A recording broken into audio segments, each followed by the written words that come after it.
पुढची कविता जी मी सादर करणार आहे ती मला अशीच बसल्या बसल्या सुचलेली आणि ती मला आणि माझ्या कुटुंबाला खूपच आवडलेली.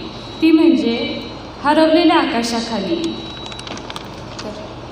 हरवलेल्या आकाशाखाली कोणीतरी भेटली, हरवलेल्या आकाशाखाली कोणीतरी भेटली, जवळच उभी होती कानात कुजबुजली. म्हणत होती हरवलेल्या आकाशासोबत हरवून जाऊ नकोस, म्हणत होती हरवलेल्या आकाशासोबत हरवून जाऊ नकोस, असंच शून्यात बघत राहू नकोस. परिस्थिती कशीही असो सदा तुला साथ देईल, जोपर्यंत आहेस तोपर्यंत तुझ्या मनात राहील. कितीही हरवली असलीस अडकली असलीस तरी शांत हो एक क्षण डोळे मिटून. जेव्हा डोळे उघडशील तेव्हा मी समोरच असेल मैत्रीण होऊन. मग मी सुद्धा तिचा हात धरला आणि क्षणात गायब झाली निराशा. मग मी सुद्धा तिचा हात धरला आणि क्षणात गायब झाली निराशा. कारण माझी मैत्रीण माझ्यासोबत होती, तुम्हाला माहीतच असलेली आशा, तुम्हाला माहीतच असलेली आशा.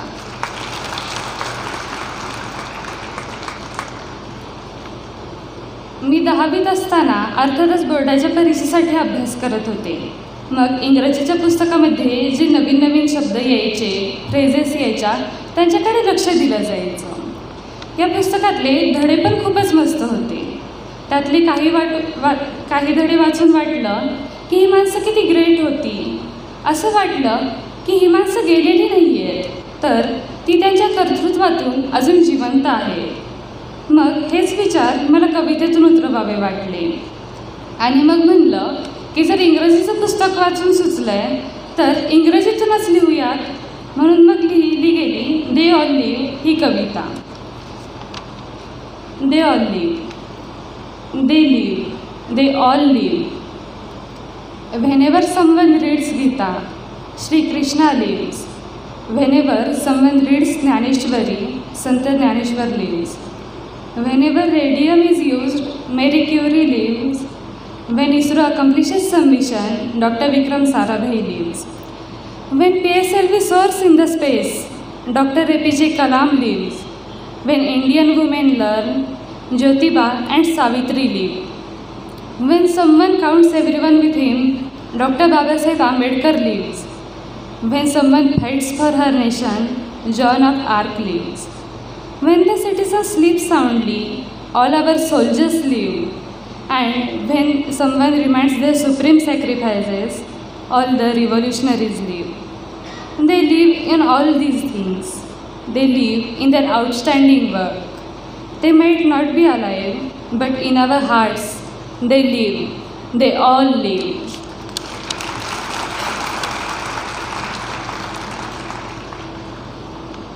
मी मध्ये राधाकृष्ण ही सिरियल बघत होते. साहजिकच कृष्णाबद्दल बरेच विचार मनात येत होते. कृष्णाचं अख्खं आयुष्य डोळ्यांसमोरून जात होतं. कुठंतरी मनात प्रश्न येत होते की ज्या कृष्णाची आपण देव मानून पूजा करतो त्याच्या आयुष्यात किती दुःखद घटना घडल्या, त्याने कसं तोंड दिलं असेल त्यांना, तो कधीच कसं काय कोलमडून पडला नाही, त्याच्याच वाट्याला काय एवढं दुःख आलं. आणि मग याच प्रश्नांचं उत्तर आनंदी आयुष्याचं मर्म या कवितेतून त्याच्याकडे मागितलं गेलं. ते असं की स्मरून कृष्णायुष्य मी विचारलं कृष्णाला, स्मरून कृष्णायुष्य मी विचारलं कृष्णाला, का आलं सांगितकं दुःख तुझ्या वाट्याला. ना वसुदेव देवकीची माया मिळाली, ना लाभली राधेची साथ, ना वसुदेव देवकीची माया मिळाली, ना लाभली राधेची साथ. नंद यशोदेच्या विरहातूनच पेटली तुझ्या कर्माची वाट. बालपणीच वधावं लागलं सख्या मामाला, तुलाच वरावं लागलं 16 सहस्त्र स्त्रियांना. तुझ्याच नारायणी सेनेविरुद्ध तू उभा ठाकलास, तुझ्याच नारायणी सेनेविरुद्ध तू उभा ठाकलास. त्यागून सुदर्शन चक्र युद्धात सारथी तू झालास. गांधारीच्या शापाने तुझी प्राणज्योत विझली, स्वकर्तृत्वावर निर्मिलेली द्वारका समुद्रात बुडाली. का नष्ट व्हावं लागलं समस्त यदुवंशाला, सांगणारे काय इतकं दुःख तुझ्याच वाट्याला, दुःख तुझ्याच वाट्याला. ऐकून माझं म्हणणं तो हसून म्हणाला मला, ऐकून माझं म्हणणं तो हसून म्हणाला मला, शोधायचं असतं वेडे दुःखातच सुखाला. सोडून दुःख सगळं आपण करायचं आपलं कर्म, सोडून दुःख सगळं आपण करायचं आपलं कर्म. हेच आहे ग सखे खरं आनंदी आयुष्याचं मर्म, खरं आनंदी आयुष्याचं मर्म. धन्यवाद.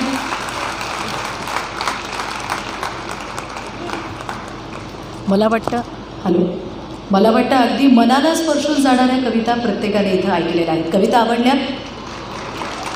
आवडल्या?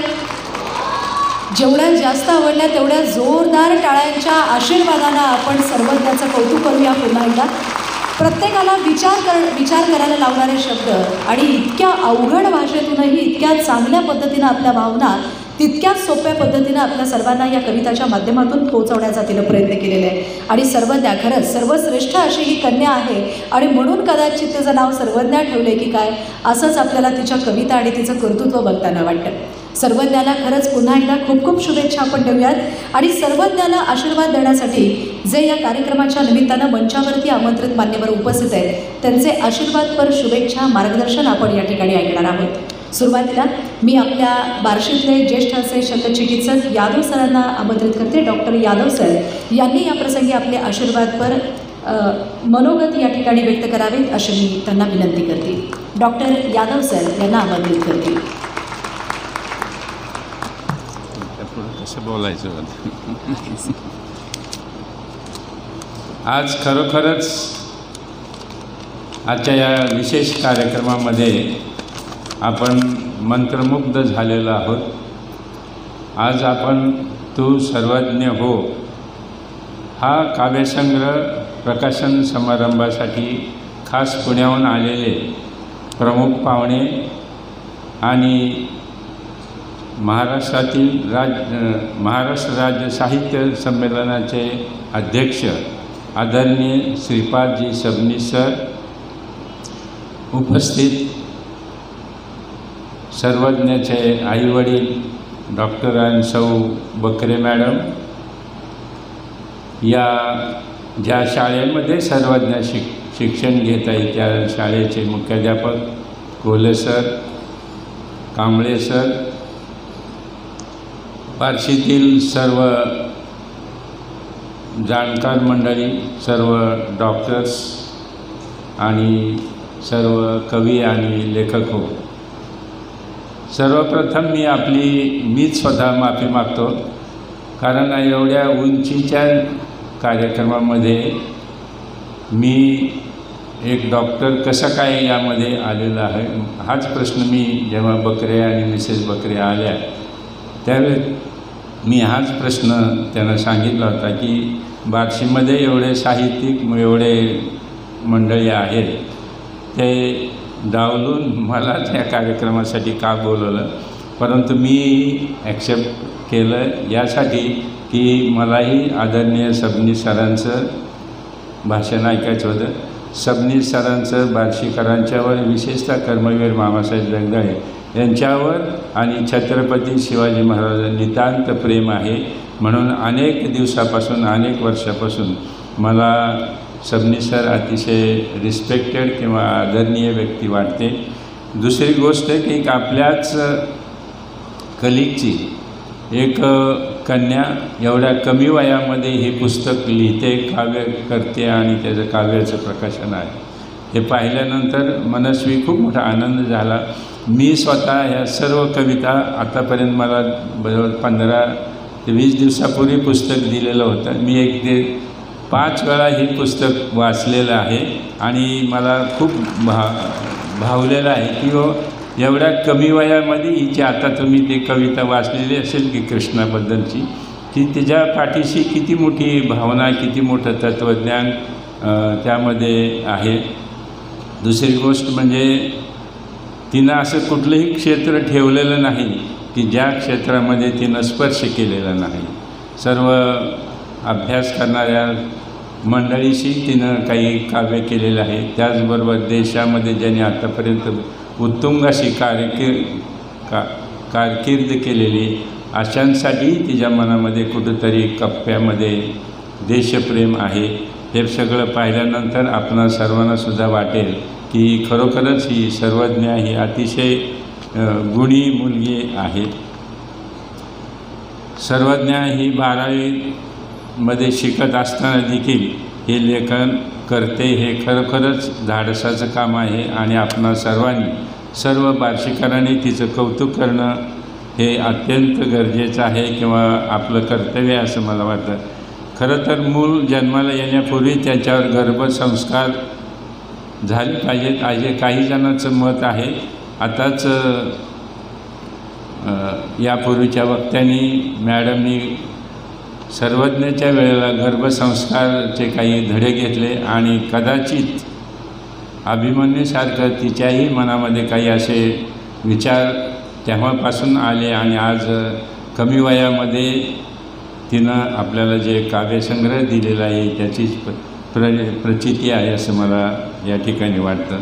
सर्वजण आपण म्हणतो की प्रत्येकजणच, आता मी तर गेली 50 वर्ष या वैद्यकीय व्यवसायामध्ये आहे, तेव्हा बरेच जण 10वीला असो, 9वीला असो किंवा 11वीला मुलगा असो की या डॉक्टर आम्हाला ह्याला डॉक्टर करायचं आहे, हे म्हणतं मला काय काय करायला पाहिजे. आता एवढं असताना देखील आणि निश्चितच डॉक्टर मंडळी तर डॉक्टरच व्हावं असा आग्रही असताना देखील डॉक्टर बकरे आणि सौ बकरे यांनी या दोघीही मुलींना दिलेले स्वातंत्र्य हे निश्चितपणे आपल्या सर्वांना याच्यापासून धडा घेण्यासारखं आहे. बऱ्याचशा वेळेला असं असतं किंवा तू हे करत नाही, अभ्यास करत नाही, ते करत नाही, कशाला मेडिकलला गेलं असं जेव्हा आपण म्हणतो एखाद्या विद्यार्थ्यांना किंवा ते तिथून राहतच नाही, मध्येच येतो, त्यावेळेस त्या मुलांच्या कळत नकळत असे शब्द येतात. तसं तर पाहिलं तर माझी मेडिकलला जायची इच्छा नव्हती, परंतु आईवडिलाच्या आग्रहाखातर मी वैद्यकीय शिक्षकाला बोलतो. असे अनेक प्रसंग आतापर्यंत ऐकलेले आहेत. परंतु डॉक्टर बकरे आणि सौभाग्यवती बकरे यांनी दोन्ही मुलींना पूर्ण स्वातंत्र्य देऊन तुमच्या आयुष्यामध्ये, आता सरांनी सांगितलं की नवीन शैक्षणिक धोरणामध्ये विद्यार्थ्यांच्या कलागुणाला वाव देण्याचं एक नवीन दालन येत आहे. यामध्ये त्यांना त्यांच्या इच्छेप्रमाणे शिक्षण जर घ्यायची इच्छा झाली, त्यांनी जर एखाद्या आयुष्यामध्ये खूप मोठं ध्येय ठरवलं आणि ते गाठण्यासाठी जर रात्रंदिवस प्रयत्न करायचे त्यांची इच्छा असेल तर मला वाटतं निश्चितपणे ते गाठतील असं मला या प्रसंगी आवर्जून सांगावंसं वाटतं. आज या निमित्तानं सिल्वर ज्युबली हायस्कूलचे मुख्याध्यापक, त्याचबरोबर श्रीधर कांबळे सर आणि या ठिकाणचे सर्व मराठी साहित्यातील सर्व जाणकार मंडळी, आपण या कार्यक्रमासाठी आलेला आहात आणि विशेषतः अनेक दिवसापासून अनेक वेळा सबनीस सरांचं भाषण मी ऐकलेलं आहे. आपणा सर्वांनाही त्यांच्या भाषणाचा लाभ मिळावा या उद्देशानं मी या ठिकाणी आपला जास्त वेळ न घेता सर्वज्ञाच्या इथून पुढच्या आयुष्यामध्ये तिला खूप मोठं उत्तुंग असं यश मिळो, खूप मोठी साहित्यिक व्हावं आणि कालांतरानं आता बऱ्याचशा वेळेला बऱ्याच जणांच्या भाषणातून येतं, कवी बोरकरांची कविताचा उल्लेख येतो, सुरेश भटांच्या कवितेचा उल्लेख करतात काही माणसं.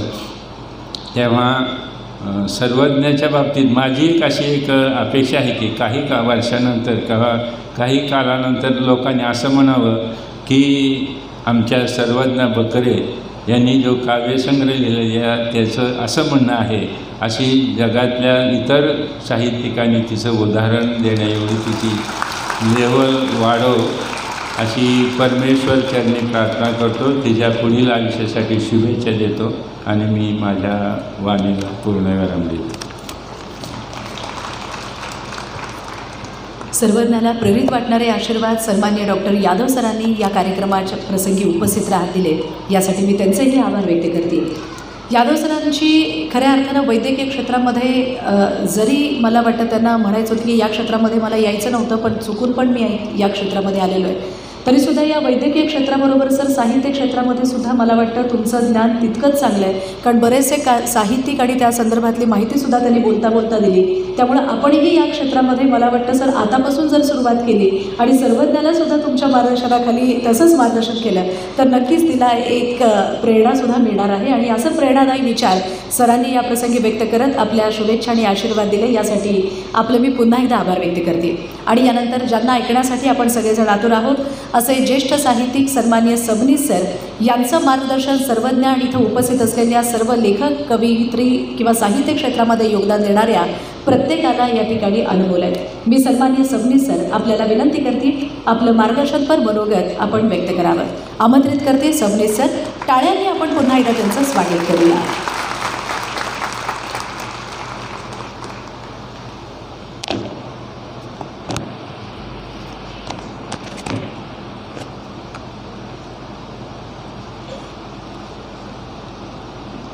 या सोहळ्याचे सन्माननीय अध्यक्ष, बार्शी पंचक्रोशीचे शिल्पकार, बार्शीच्या समाजकारण, शिक्षण क्षेत्र, संस्कृती, आरोग्य, शिक्षण या सर्व क्षेत्रातील परमादरणीय संचित डॉक्टर भीमा यादव सर, त्याचबरोबर सर्वज्ञाचे परमादरणीय आजोबा आणि आजी, त्यांच्या मातोश्री सन्माननीय मृणालताई, त्यांचे पिताश्री डॉक्टर बकरे, त्याचबरोबर या समारंभास उपस्थित तिच्या शाळेचे हेडमास्तर सन्माननीय कोले, या कार्यक्रमाला उपस्थित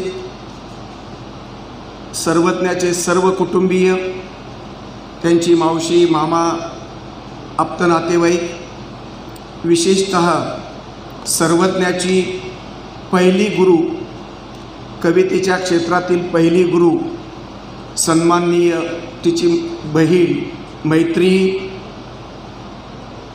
आमचे खास मित्र ज्यांनी या पुस्तकाच्या प्रकाशनासाठी प्रयत्न केला, सर्वज्ञाची कविता प्रकाशात यावी म्हणून त्यांनी बार्शी ते पुणे हा पल्ला गाठला. आणि आतही या कार्यक्रमाच्या संबंध संयोजनामध्ये ज्यांचा अत्यंत महत्त्वाचा वाटा म्हणून सत्कार योजनेमध्ये, सजावटीमध्ये जे सर्व प्रकारे योगदान देत आहेत ते सन्माननीय श्रीधर कांबळे, या कार्यक्रमात उपस्थित असलेले माझे मानलेले मेहुणे आणि कवी प्राध्यापक अशोक भाऊ वाघमारे, या कार्यक्रमाला उपस्थित गिरीश सोनार, या संबंध तू सर्वज्ञ हो पुस्तकाच्या निर्मितीमध्ये ज्यांचा वाटा आहे ते सर्वजण, पंचक्रोशीतून हजर असलेले सर्व डॉक्टर्स, सर्व शिक्षणप्रेमी, साहित्यप्रेमी, प्राध्यापक, शिक्षक आणि रसिक साहित्य मित्रांनो, मित्र हो, डॉक्टर यादव या कार्यक्रमाचे अध्यक्ष आहेत ही माझ्या दृष्टीनं अत्यंत समाधानाची बाब आहे. त्यांचा विनम्रपणा आपल्या सर्वांनाच परिचित आहे. ते विनम्र असे अनुभवी डॉक्टर आहेत, पण संस्कृती आणि एकूण सामाजिक क्षेत्रातील त्यांचं स्थान या सोलापूर जिल्ह्याच्या इतिहासामध्ये अव्वल दर्जाचं आहे. हरिजन सेवक संघाच्या उभारणीपासून ते भगवंत पतपिढीच्या पर्यंत जगदाळे मामांचा एक आदर्श शिष्य म्हणून या शिक्षण संस्थेचं नेतृत्व कुशलपणे करणारे आणि आरोग्याच्या क्षेत्रामध्ये वेगवेगळे विधायक, समाजोपयोगी विधायक प्रयोग करणारे अत्यंत तळमळीचे समाजहितकारी अशा प्रकारचे निर्णय घेणारे, सर्वांना सामावून घेणारे, सर्वांची माय होऊन सर्वांना पोटात घेणारे डॉक्टर यादव यांचा गौरव ग्रंथ खरं म्हणजे का निघाला नाही मला कळत नाही. 2-3 वर्षापासून मी तो प्रयत्न केला.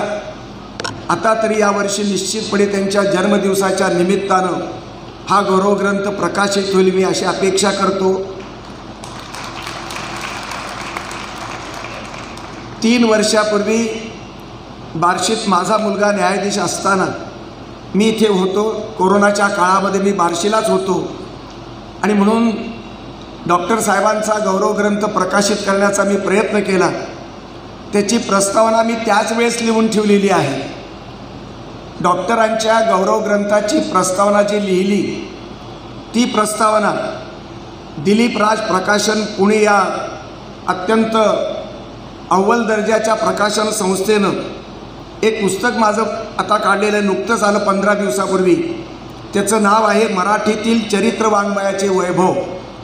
त्यामध्ये शाब मुजुमदारांची चरित्रकथा आहे, डॉक्टर विश्वनाथ कराडांची आहे, कुलगुरू डॉक्टर एस ए पाटलांची आहे, अशा अनेक चरित्रकथा आलेल्या आहेत.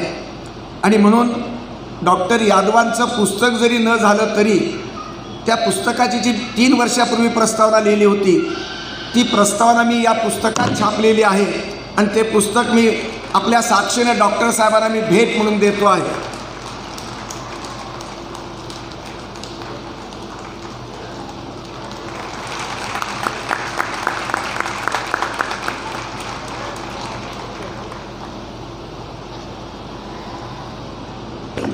मला मिळालेला गुच्छ आहे तो आता माझा झालेला आहे आणि म्हणून सर्वज्ञाची कवितेतली पहिली मैत्री हिला तो मी गुच्छ अर्पण करतो आहे.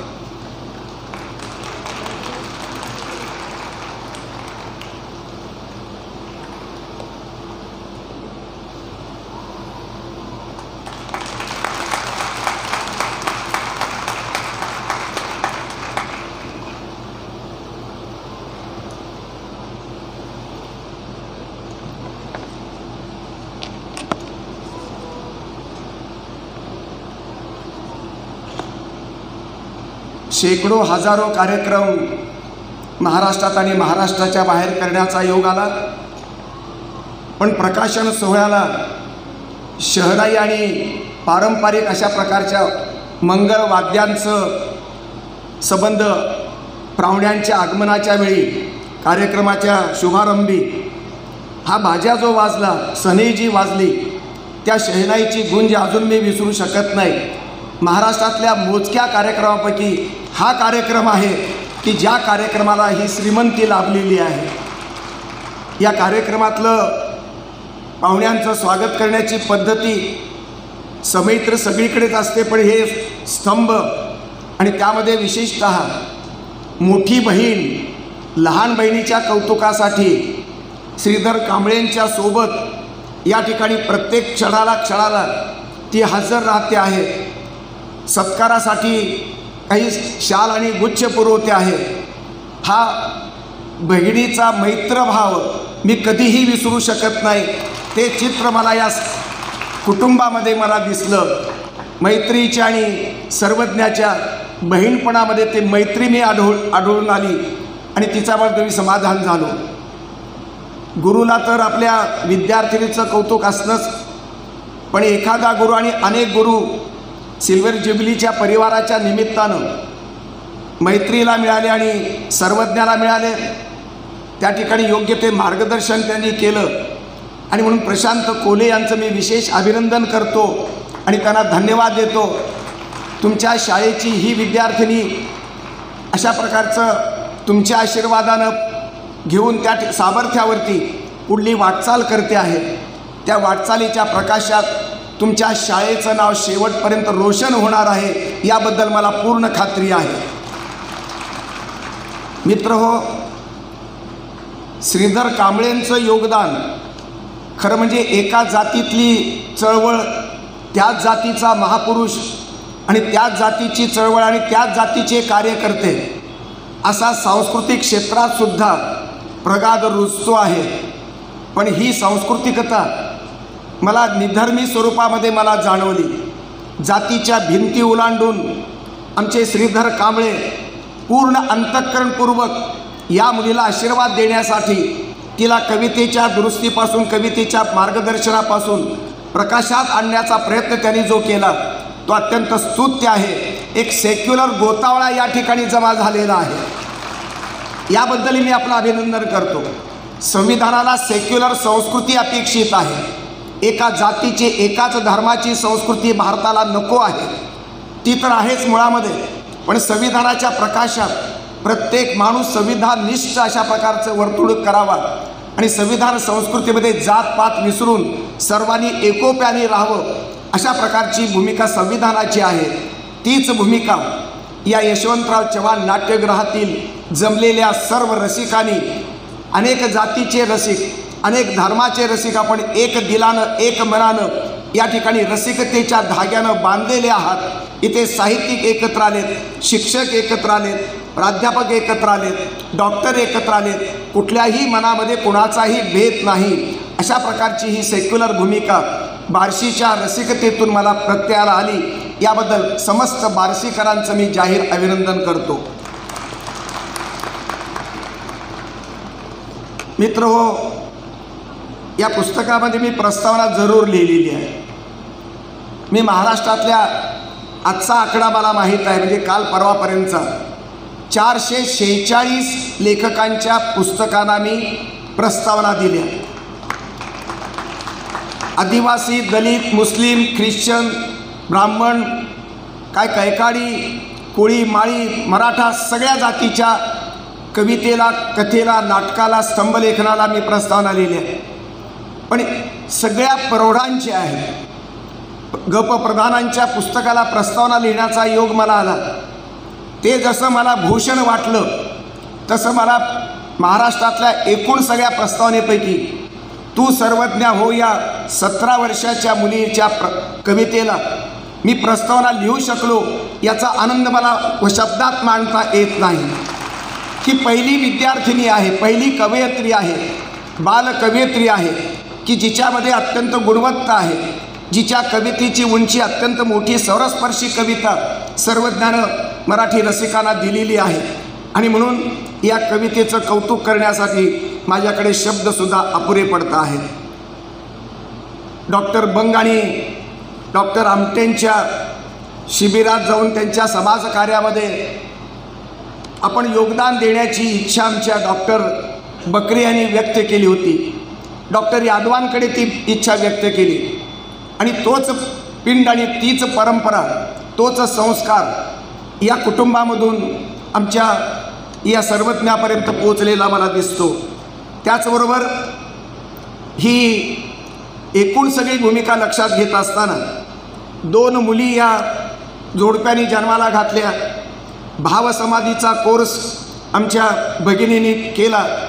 अभिमन्यूच्या गर्भाशयातील पुराण कथेचा अर्थ बरोबर शोधून त्यांनी त्याच प्रकारचे संस्कार करण्याचा प्रयत्न केला. एखादं जोडपं, एखादा डॉक्टर जोडपं किती डोळस, किती दूरदृष्टीचं, संस्कारक्षम अशा प्रकारची मुलं जन्माला घालायचं. मुलं किंवा मुलगी जन्माला येण्यापूर्वीच तिच्यावर योग्य संस्कार व्हावेत, योग्य अशा प्रकारचं नागरिकत्व तिच्यामध्ये यावं या अपेक्षेनं, या स्वप्नानं भारून जाऊन त्या भावनेतून अशा प्रकारची अपत्य जन्माला घालण्याची प्रक्रिया हे जोडपं करतं. याबद्दल मला विशेष समाधान वाटतं. समाजातल्या सर्व जोडप्यांनी या जोडप्याचा किमान एवढा तरी आदर्श जरूर ठेवावा अशी माझी समजूत आहे. मित्र हो, या संबंध पुस्तकामध्ये वेगवेगळे विषय आलेले आहेत आणि ही विषयाची मांडणी करत असताना देवधर्म या कवयित्रीनं जपलेला आहे, पूजलेला आहे. या कवयित्रीनं देशभक्ती जपलेली आहे, राष्ट्रीय स्वातंत्र्य सैनिक जपलेले आहेत, हुतात्मे जपलेले आहेत, शहीद जपलेले आहेत, संत जपलेले आहेत, देवकुटीतली माणसं जपलेली आहेत. त्याचबरोबर सात्विकता, सोज्वळता, पावित्र्य, मंगल, सत्य, अहिंसा याची पूजा या कवितेमधून आपल्याला दिसते. आणि म्हणूनच सर्वस्पर्शी अशा प्रकारची कविता लिहिणारी ही मुलगी माझ्या कौतुकाचा विषय ठरलेली आहे. मित्रहो, फळांच्या दरबारी ही तिसरीतली कविता. त्यावेळेस तिने जन्माला घातली तेव्हाच बोबडं बोलत होती. आजीच्या सहवासात ही वावरताना तिची कविता कुठेतरी जन्म घेत होती. आईवडिलांना तर कवितेचं श्रेय नाहीच, पण मैत्रीने हे श्रेय देत असताना मुक्त मनानं तिनं श्रेय दिलेलं आहे. फळांच्या दरबारी आंबा बसतो सिंहासनी, अशा प्रकारची बोबड्या बोलातली किंवा अत्यंत बालपणीची ही कविता ती सुरुवात आहे. आयुष्य एक वेळ आहे जन्म आणि मृत्यूमधला, आयुष्य एक वेळ आहे जन्म आणि मृत्यूमधला, आयुष्य खेळ आहे ऊन आणि सावलीसारखा. याच्यातली अनुप्रासाची लयलूट सोडून द्या. प्रतिमासृष्टी फारशी नाही, पण त्याच्यातला विचार महत्त्वाचा आहे. आयुष्य एक असा क्षण आहे की जन्मापासून मृत्यूपर्यंतचा तो मधला काळ म्हणजे आयुष्य आहे. आयुष्य असा खेळ आहे, ऊन आणि सावलीसारखा आहे. ह्या ऊन आणि सावलीचं द्वंद्व इतक्या लहान वयात या सर्वज्ञानं पचवलेलं आहे. सर्वज्ञ ही खरंच सर्वज्ञ आहे याची जाणीव आईवडिलांना सुरुवातीलाच व्हावी. नाव ठेवण्यापूर्वीच त्यांना लक्षात यावं कुठेतरी चिन्ह, आणि त्यांनी ही सर्वज्ञ ही अत्यंत सूचक अशा प्रकारची अर्थ लक्षात घेणारी सर्वज्ञ प्रकारची तिच्या जाणीव लक्षात ठेवून तिचं नाव ठेवावं आणि त्याच नावाला पात्र या मुलीनं कविता करावी, अशा प्रकारची ही भूमिका या कवितेतून व्यक्त झाली आहे. कसं जरी असलं तरी ते आपलंच आयुष्य असतं. आयुष्य आपलं हे आपलंच असतं आणि कसं जगायचं तेही आपण ठरवायचं असतं. आयुष्याच्या संदर्भात आयुष्याचा अर्थ न कळणारी माणसं 80-90 वर्षापर्यंत जगतात.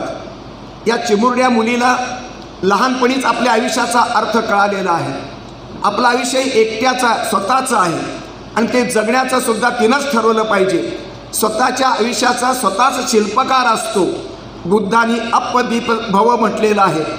तिचा बुद्धाचा अभ्यास नसताना सुद्धा वेगळ्या परंपरेतून हाच संस्कार हाच विचार ही संबंध सर्वज्ञ आपल्या करताना दिसते.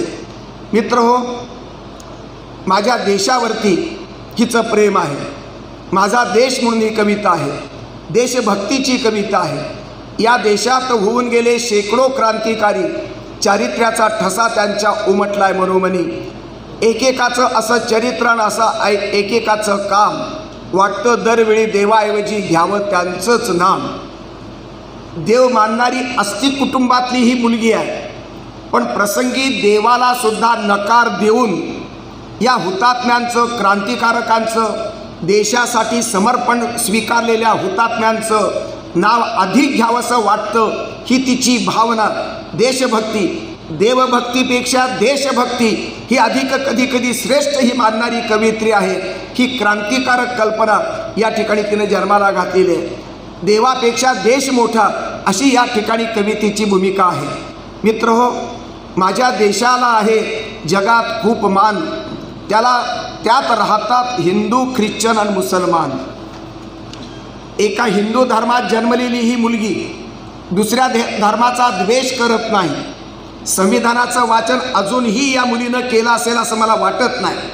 संविधानाचा अभ्यास न करता घरातल्या कुटुंबातले सेक्युलर संस्कार पचवणारी, स्वतःचा नैसर्गिक अशा प्रकारची भूमिका विकसित करत असताना ख्रिश्चन आणि मुसलमानसुद्धा या देशात राहतात, बौद्ध आणि जैन राहतात, शीख राहतात. अनेक धर्माचं अस्तित्व भारताच्या नकाशामध्ये आहे. या अस्तित्वाचा अर्थ या कवितेनं सांगण्याचा प्रयत्न केला आहे. तेच रूप पृथ्वीचं आहे. पृथ्वीच्या पोटात सुद्धा अनेक धर्मांचं वस्तीस्थान आहे. अनेक धर्म पोटात राहतात. आणि मग जगायचं असेल तर गळ्यात गळा घालून जगायचं की गळा कापायचा, गळा कापून जगायचं, हा प्रश्न आजच्या अजेंड्यावर पृथ्वीच्या नकाशात आलेला असताना, इतिहासाच्या अजेंड्यावरती आज महत्त्वाचा ज्वलंत प्रश्न असताना, ही मुलगी मात्र या धर्माचं अर्थपूर्ण अस्तित्व एकरूपतेनं जाणते आणि संबंध अभिव्यक्त करते. आणि म्हणून धर्मातीत अशा प्रकारची भावना आणि भूमिका या कवित्रीच्या मनामध्ये आहे आणि बुद्धिवादामध्ये आहे.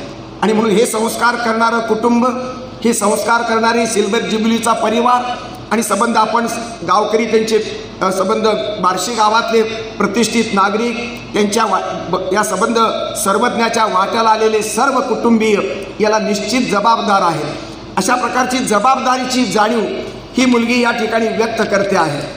त्याचबरोबर अतिथी देवो भव ठरलं दुर्दैव आमचं, असलेल्या अतिथींनी सारं लुटलं देशाचं। देशाचा इतिहास लुटारूंचा आहे। बाहेरून आलेल्या आक्रमण करणाऱ्या लोकांनी होऊन असतील, मुसलमान असतील, या सर्व कुटुंबांनी या सर्व कुळातल्या लोकांनी भारताला लुटलं आणि म्हणून अतिथी देवो भव असे म्हणणारी भारतीय संस्कृती ही या ठिकाणी कशी पराभूत झाली हिचं ऐतिहासिक भान या कवयित्रीला जरूर आहे। मित्रहो, कोण होते शिवराय हा प्रश्न उपस्थित करून अन कसे होते शिवराय या दोन प्रश्नाच्या उत्तरामध्ये एक कवितेमध्ये संबंध शिवरायांचा इतिहास आमच्या सर्वज्ञानं आपल्या सर्वज्ञानं या कवितेत मांडण्याचा प्रयत्न केला आहे। व्यसन नावाच्या कवितेमध्ये राहून राहून व्यसनच रेते शेवटी जीव घेईलच हा पालुपदाचा ओळ या पहिल्या 3 ओळीमध्ये सांगितलेलं आहे आणि पुढे सिगारेट वगैरे कॅन्सर होतो, दारूचे नशा या सर्व दुष्परिणाम व्यसनांचे जे होतात ती ही लहान मुलगी आपल्या कवितेत मांडू पाहते। देशाचं सार्वभौमत्व स्वतंत्र झाला आणि सार्वभौमत्व हातात आलं, भारत मातेच्या हातातील तिरंगा उंचच उंच फडफडला, कारण आज हा भारत देश स्वतंत्र सार्वभौम झाला। भारताच्या स्वतंत्र होण्याचं सार्वभौम होण्याचा आनंद या कवित्रीच्या मनामध्ये सर्वज्ञाच्या मनामध्ये दाटून आलेला आहे आणि दाटून आलेल्या उमाळ्यातून ही कविता जन्माला आलेली आहे। मी आता भारत माता बोलते अशा प्रकारचं भारत मातेचं आत्मकथनसुद्धा या कवितेत आहे। या कवितेत कथन आहे, काव्य आहे, नाट्य आहे आणि म्हणून अनुप्रास आहेत। काही ठिकाणी कल्पना तिच्या वयाच्या अनुषंगाने आलेल्या आहेत, प्रतिमा आलेल्या आहेत। संतांनी त्यांच्या ग्रंथांनी फुलविली मराठी, वारकऱ्यांच्या नामस्मरणातून जागली मराठी। मराठी ज्या भाषेत ती कविता लिहिते आहे ती मराठी तिची मातृभाषा आहे, तिच्या जीवाभावाचा श्वास आहे। मराठी म्हणजे तिचा प्राण आहे आणि म्हणून संतांची मराठी, महापुरुषांची मराठी, ग्रंथांची मराठी ही मराठी त्या सर्वांनी फुलवलेली आहे। वारकऱ्यांच्या नामस्मरणातून जागली मराठी, हे नामस्मरण पवित्र अशा प्रकारच्या ईश्वराच्या नामस्मरणानं जागवलेली मराठी ही या सर्वज्ञाला जवळची वाटते। पानांच्या सळसळीतून, पाण्याच्या खळखळीतून बोलली माझी मराठी। पाण्याची सळसळ आणि पाण्याची खळखळ हे दोन, खळखळ आणि सळसळ या शब्दातला अनुप्रास, या शब्दातलं नादमाधुर्य इतक्या लहान वयामध्ये सर्वज्ञांनी पकडलेलं आहे आणि त्याच खळखळीतून आणि सळसळीतून माझी मराठी बोलते हा तिचा भाव हा निश्चितपणे अत्यंत मुक्त अशा प्रकारचा भाव आहे, अत्यंत महत्त्वाचा आहे। महाराष्ट्राच्या कानाकोपऱ्यानी डोंगर दऱ्यानी ऐकली मराठी, डोंगर दरी आणि कानाकोपरे मराठी ऐकून घेतात अशा प्रकारची पवित्र मराठी, सुंदर मराठी, हृदयाला भिडणारी मराठी, रसाळ मराठी, मधाळ मराठी या मराठीचं कोड कौतुक या सर्वज्ञानं केलेलं आहे। राम आणि कृष्णाचा पराक्रमसुद्धा या कवितेत अधोरेखित झालेला आहे। संबंध संस्कृतीचं संचित पेलणारी ही कवयित्री, संबंध संस्कृतीचा इतिहास, पुराण काळ, संबंध इतिहास आणि वर्तमानाच्या 3 काळामध्ये फिरणारी आणि भविष्याचा विचार करणारी ही कवयित्री अत्यंत दूरदृष्टीची आहे। काय रामाचा पराक्रमण, काय कृष्णाचे मार्गदर्शन, सर्वच काही अद्भुत असते जेव्हा इतिहासाचे होते दर्शन। ही मुलगी भाषेमध्ये प्रवीण आहे, संगीतामध्ये प्रवीण आहे, गाण्यामध्ये प्रवीण आहे। ही मुलगी इतिहासामध्ये सुद्धा तज्ज्ञ आहे, कारण इतिहासाचं सम्यक दर्शन ही मुलगी कृष्ण आणि रामकृष्णाच्या दर्शनानं घडवू पाहते आहे।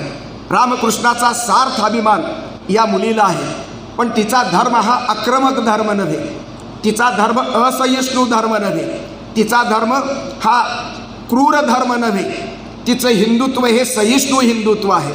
रामकृष्णाचं हिंदुत्व राजकारणासाठी वापरून त्याचं क्रौर्य रूप धारण करणारी आज अवस्था असताना ही कवयित्री मात्र आपल्या बालवयाला शोभेल, बालमनाला शोभेल अशा प्रकारचं सात्विक आणि सोज्वळ हिंदुत्वाचं दर्शन आपल्या कवितेतून घडवू पाहते आहे. मित्रहो, आदिलशाही मोगलशाहीने दिलेला समाजाला खूप ताप, त्या गोष्टी ऐकताच होतो अनावर संताप. सगळं इतिहासाची रहस्य उलगडून दाखवते आहे. पण शिवरायांच्या पराक्रमावर जेव्हा पडते दृष्टी, आनंदाने फुलून येते आमची संपूर्ण सृष्टी. शिवरायांचा सार्थ अभिमान आहे. तो मराठा म्हणून नव्हे, जातीव्यवस्थेत कुठल्या तरी जातीमध्ये जन्म घेऊन सुद्धा ही सर्वज्ञा बकरे आपल्या प्रतिभेला मात्र कुठल्याही जातीचं धर्माचं कुंपण घालू शकत नाही. कारण या प्रतिभेला कुंपण मान्य नाही. ही बंधमुक्त अशा प्रकारची प्रतिभा आहे. आणि म्हणून तू सर्वज्ञ हो, तिची ही कविता. ती स्वतः सर्वज्ञ आहे, इतरांनाही सर्वज्ञ हो असं म्हणते आहे. तिच्या आईवडिलांनी सूचकपणे सुचवलेलं ठेवलेलं हे नाव, पाळण्यातलं नाव, अत्यंत अर्थपूर्ण अशा प्रकारचं नाव आहे. ती स्वतः सर्वज्ञ आहेच. इतके विषय मी आपल्याला सांगतो आहे. हे विषय एका कविता संग्रहामध्ये किंवा कवींच्या 15-20 कविता संग्रहामध्ये सुद्धा एकत्र येऊ शकत नाहीत. आजचे कविता संग्रह नुसते प्रेमाचे, नुसते विद्वेषाचे, नुसते द्वेषाचे, नुसते विकारांचे, अशा नुसते धर्मद्वेष, जातीद्वेष अशा प्रकारची कविता आणि अशा प्रकारचं साहित्य निर्माण होत असताना सर्वज्ञ बकरे मात्र आपल्या कवितेच्या माध्यमातून तू सर्वज्ञ हो असं सांगते आहे. आणि त्या संदर्भामध्ये थोडं थांबा आपण. तू प्रेम घे आणि तू प्रेम दे, प्रेम घे आणि प्रेम दे, जे देतोस ते पण दे. घेणं आणि देणं या दोन गोष्टी या अत्यंत संवादासाठी महत्त्वाच्या आहेत. पण काय द्यायचं आणि काय घ्यायचं? प्रेम दिले तर प्रेम घेता येतं. आणि नको वाईट, घाण नको. वाईट पण कुरूपतेला ही मुलगी, हिची प्रतिभा तिच्यात रमत नाही. विकृतीमध्ये हिची प्रतिभा रमत नाही. द्वेषामध्ये ही प्रतिभा रमत नाही. आणि म्हणून ती प्रेम घे प्रेम दे म्हणते. तू चांगलं घे आणि चांगलंच दे.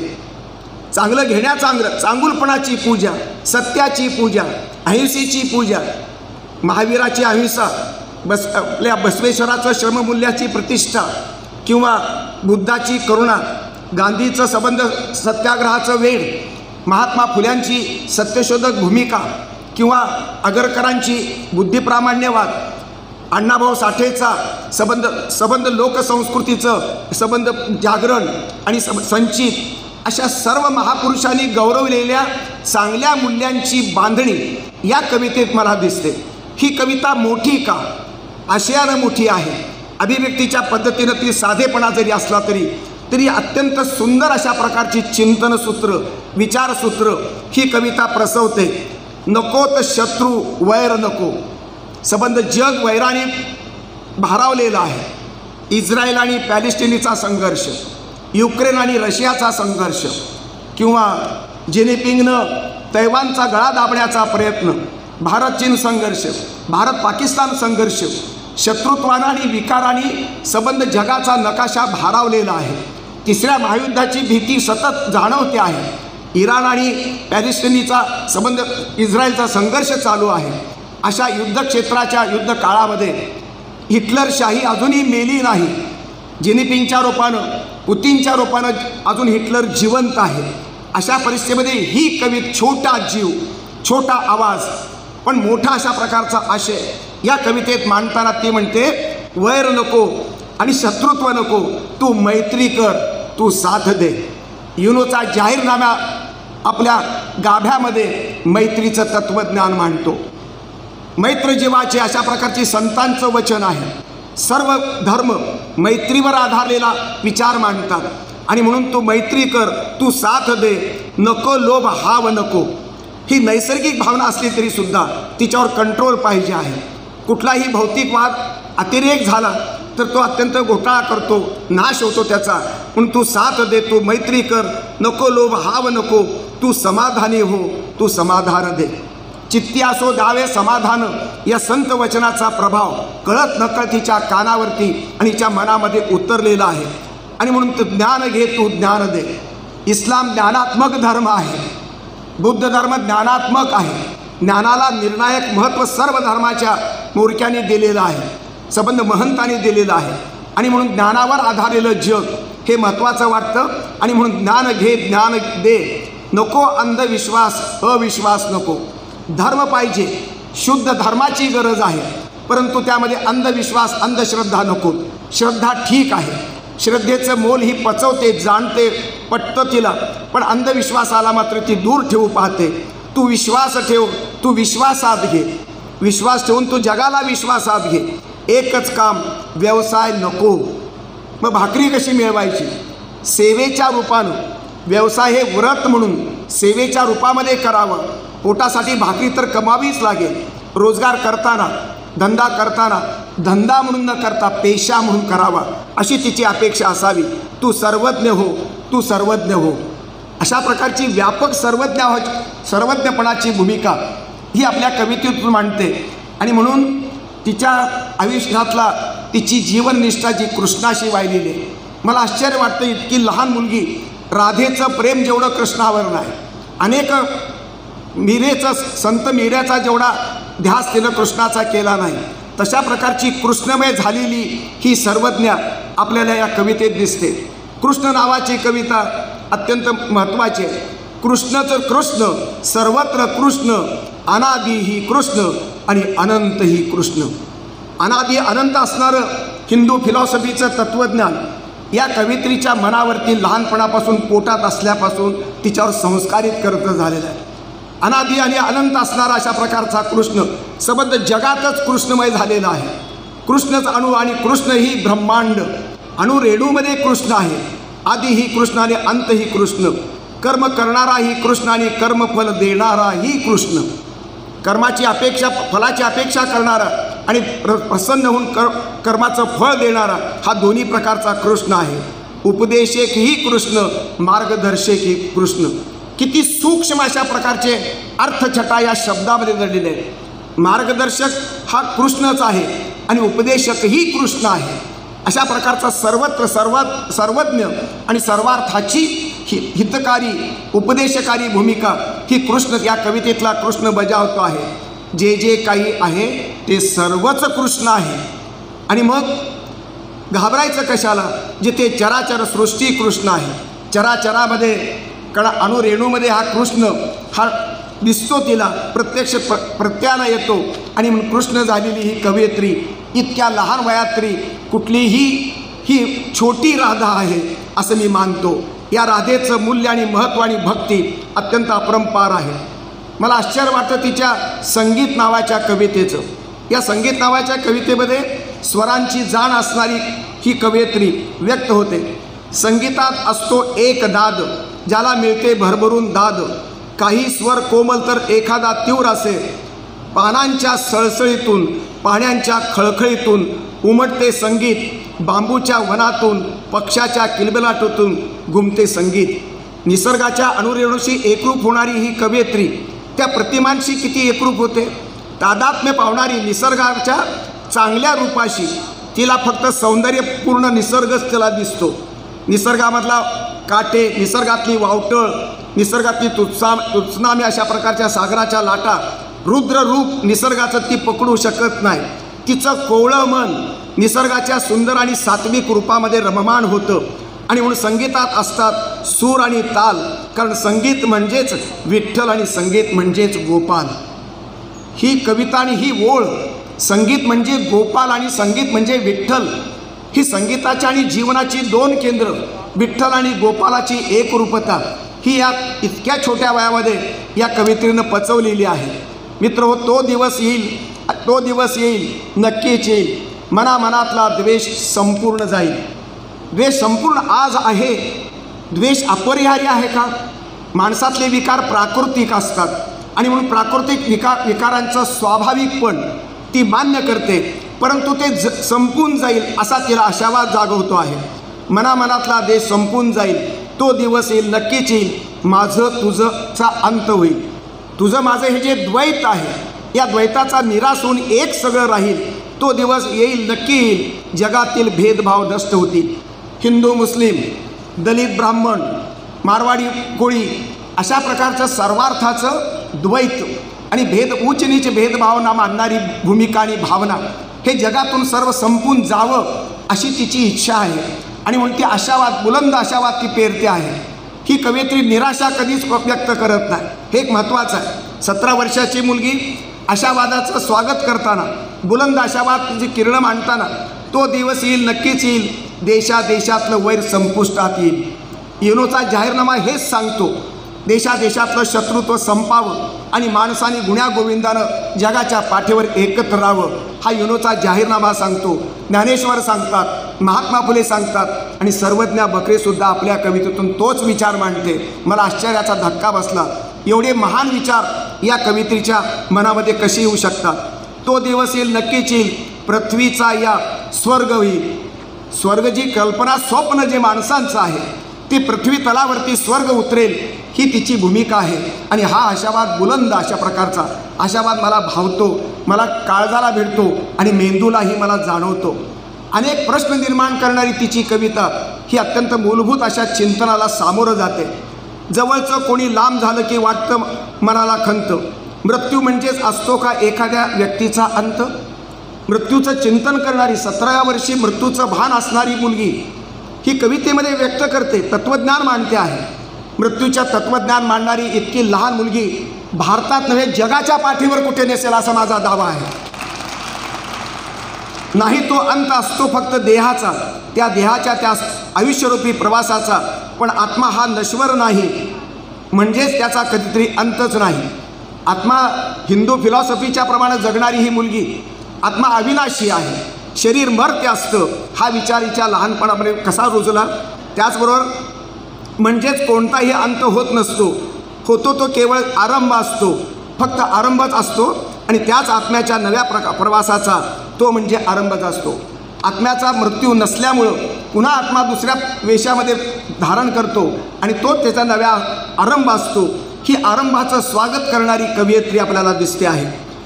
ही आता निराशेला बाजूला सारून आशा ही तिची मैत्रिणी कविता वाचून दाखवली आपल्याला, ते नीट लक्षात आलं नसेल. आशेला कुरवाळणारी, आशेची मैत्री जोपासणारी ही कवयित्री आशावादीच आहे आणि निराशा झटकून ती आशेच्या संबंध मैत्रीमध्ये रमते.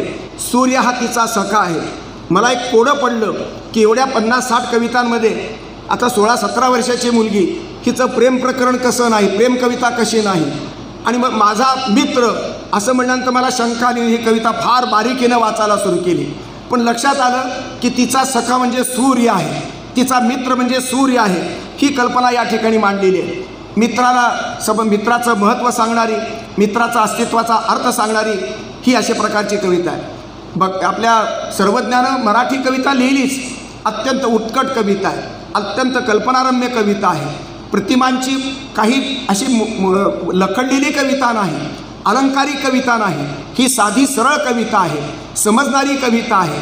बालसाहित्य म्हणावं असं तिच्यात फारसं नाही. ही बालसाहित्यिका प्रौढांना संदेश देते, प्रौढांना उपदेश करते, प्रौढांना भावणारी चिंतनसूत्र या कवितेत आलेली आहे. मुसाफर की मंजिल हिंदीमध्ये लिहिलेली कविता मला दुसरा आश्चर्याचा धक्का देऊन जाते. मुसाफिर है तू इस जहां में, आज यहाँ है तू, कल होगा कहाँ और, बस यकीन रख तू अल्लाह में, वो करेगा तुझे हर मुश्किल से पार. अल्लाह हा तुझी मुश्किले पार करेल, त्याच्यावर विश्वास ठेव. इस्लाम हेच सांगतो. आपल्या अनुयायांनी मोहम्मद पैगंबरावरती आणि अल्लावरती विश्वास ठेवावा आणि सर्व काही अल्लावरती भरोसा ठेवल्यानंतर, सगळा भार त्याच्यावर घातल्यानंतर तो आपल्याला योग्य मार्ग दाखवतो. आणि म्हणून ईश्वराशी एकरूप झालेला इस्लाम, अत्यंत पवित्र अशा प्रकारचा इस्लामचा हे गाभा सूत्ररूपानं आपल्या कवितेमध्ये तिनं मांडलेला आहे. आता तिची कविता हिंदू धर्माच्या, शुद्ध धर्माच्या कक्षा ओलांडून इस्लामच्या गाभ्याला भिडते आहे, असा याचा अर्थ आहे. जो भी होंगे दुख दर्द वो सारे होंगे दूर, तुझे उनसे आज़ाद करेगा तेरा वो रसूल. रसूल म्हणजे अल्लाह. रसूलची ही भूमिका अत्यंत महत्त्वाची आहे. ज्या इस्लामनं रसूलला कुरवाळलेलं आहे, रसूलला प्रमाण मानलेलं आहे, ती हिंदू धर्मातली कवयित्री रसूलला पूजते, रसूलचा गौरव करते, रसूलवरती विश्वास ठेवते. त्यामध्ये धर्मातीत अशा प्रकारची आशयाची सूत्र तिच्या हिंदी कवितेमध्ये सुद्धा व्यक्त झाली आहेत. दिल से दिल तक कभी मांगना चाहते हम माफ़ी, कभी अदा करना होंगे शुक्रिया, और भी बहुत कुछ दिल में होता है, जो हो शायद बोझ बन गया. मनावरती बोझं खूप असतं, कोणाचा आपण शुक्रिया अदा करतो, कोणाची माफी मागावाचा मनात विचार येतो. त्या मनोविश्लेषणाची ताकद ही मानसशास्त्रज्ञ नसलेली कवयित्री मनाचं सुंदर अशा प्रकारचं दर्शन घडवते. मनाच्या तळातल्या खोलामध्ये शिरून तिचा अंतरंग शोधू पाहते, व्यक्त करू पाहते. आणि मग आओ आज राज खोलते हे सब, दिल से सारे बोझ उतार कर फेक देते हम. मनावरती आलेलं ओझं फेकून देऊया, मुक्त मनानं जगूया.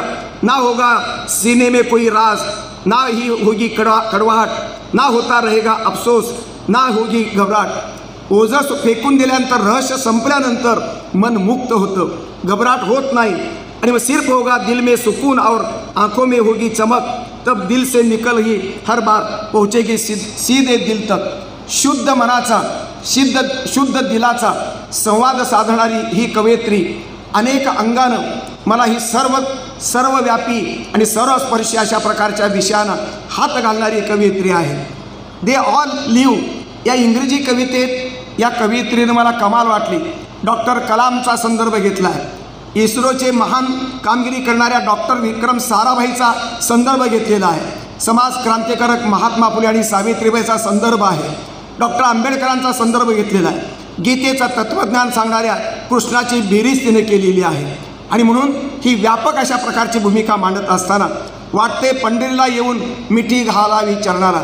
ह्याच्यातली उत्कट भक्ती, नंद यशोदेच्या विराहातून पेटली तुझ्या कर्माची वाट. कृष्णाच्या जीवनाचा अर्थ शोधू पाहणारी ही कवयित्री. का कसे कशासाठी अनुभव येतात, विठ्ठलाशी चेष्टा का करतोस, विठ्ठलाला नाट्यपूर्ण प्रश्न विचारणारी आणि प्रश्न विचारून अनुत्तरित करणारी, अनेक अपरिहार्य प्रश्न, परिहार्य प्रश्नांच्या मुसीमध्ये भिडणारी ही कवयित्री. अशा प्रकारे सर्वज्ञांच्या या काव्यविश्वात अनेक चिंतनसूत्र आढळतात. कारण संगीत म्हणजेच विठ्ठल आणि संगीत म्हणजे गोपाल. म्हणून सूर्य होता आलं नाही तरी निराशा नको. कोणाचाही अंत होत नसतो, होतो तो केवळ आरंभ असतो. एक क्षण धरताना दुसरा सुटणार हे नक्की. शोधायचं असतं हे वेडे दुःखात सुखाला.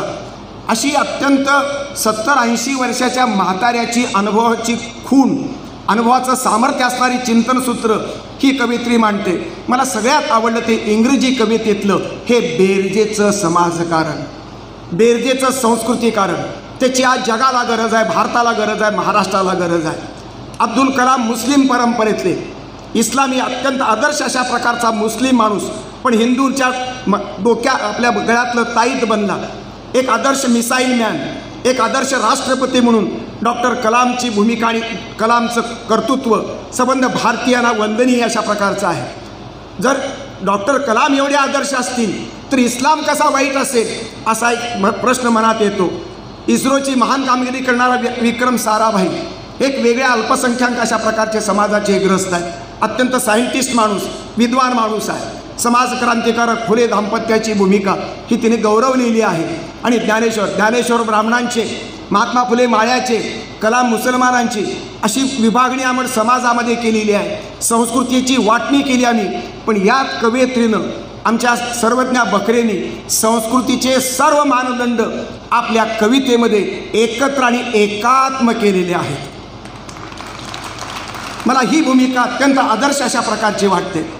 साहित्यिकांनी काय घ्यावं, साहित्यिकाचा ध्येयवाद कोणता, ही लहान मुलगी सांगू पाहते आहे.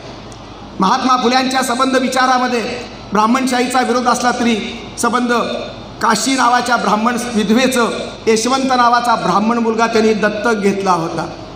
ब्राह्मण विधवेचं मातृत्व त्यांनी बाळंतपणानं सोडवलं आणि त्याचं मंगलमय मानली. अशी द्वंद्वांना एकत्र बांधणारी कवयित्री आणि कविता मला पाहिजे आहे. संबंध भारताच्या भूमीमध्ये आणि संबंध जगाच्या पार्श्वभूमीवरती सर्व शास्त्रज्ञ एकत्र करावेत, शास्त्रज्ञाचं सामर्थ्य एकत्र करावं. नोबेल पारितोषिक विजेत्यांचं जी भक्ती आणि सामर्थ्य आहे, जगाला कल्याण करण्याची भूमिका आहे, ती एकत्र करावी. सर्व संतांचं संतत्व एकत्र करावं, बेरजेमध्ये आणावं.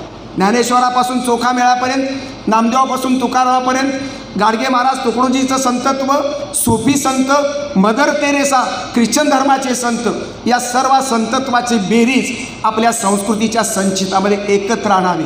सर्व महापुरुष मर्यादा वजा करून सामर्थ्याच्या ठिकाणी एकत्र करावे. आगरकर आंबेडकरांची बेरीज पाहिजे. बिरसा मुंडा आणि तुमच्या बसवेश्वराची बेरीज पाहिजे, बुद्ध आणि महावीराची बेरीज करावी, मोहम्मद पैगंबर आणि येशू ख्रिस्ताची बेरीज करावी, राम आणि कृष्णाची बेरीज करावी, चक्रधर आणि तुमच्या संबंध एकूण सगळ्या हिंदू धर्मातले जे महापुरुष आहेत विवेकानंदांनी गांधीची बेरीज करावी. या गांधीच्या आणि संबंध आंबेडकरांच्या बेरजेमध्ये भारताचं रहस्य सुटणार आहे, भारताची एकात्मता नांदणार आहे. सर्व जगातली मानवता एक करण्याच्या दृष्टीनं सर्व महापुरुषांना एकत्र करणं, संतांना एकत्र करणं, सत्याची बेरीज करणं, शास्त्रज्ञाच्या वैज्ञानिक सत्याची बेरीज करणं हेच मानवी कल्याणासाठी अत्यंत महत्त्वाचं आहे. जे विज्ञान करू पाहत आहे ते साहित्यानं केलं पाहिजे. दुःखमुक्त मानवता हा साहित्याचा ध्येयवाद आहे आणि त्या दुःखमुक्त मानवतेचा ध्येयवाद या चिमुरड्या कवयित्रीनं जपलेला आहे आणि आपल्या कवितेमध्ये ही सर्व संचिताची बेरीज करण्याचा तिचा प्रयत्न आहे, सत्याची बेरीज करण्याचा प्रयत्न आहे, समाजाचं शहाणपण एकत्रित करण्याचा प्रयत्न आहे. शहाणपणाला धर्म आडवा येत नसतो, सत्याला जात आडवी येत नसते आणि सेवा आणि अहिंसेला देश आडवा येत नाही.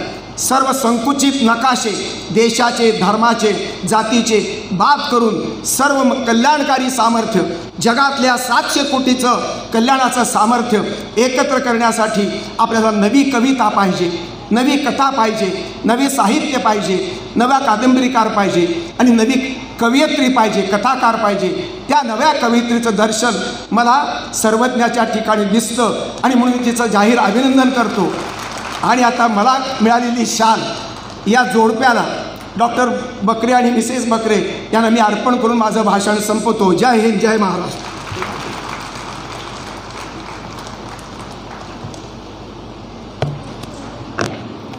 सन्माननीय श्री चवली सर, अगदी भरभरून या संपूर्ण कवितेचं सरांनी इथं वर्णन केलं, कौतुकही केलं आणि सर्व त्याच्या पाठीवरती शाबासकीची थाप दिली. त्यांना तिला संस्कार देणारा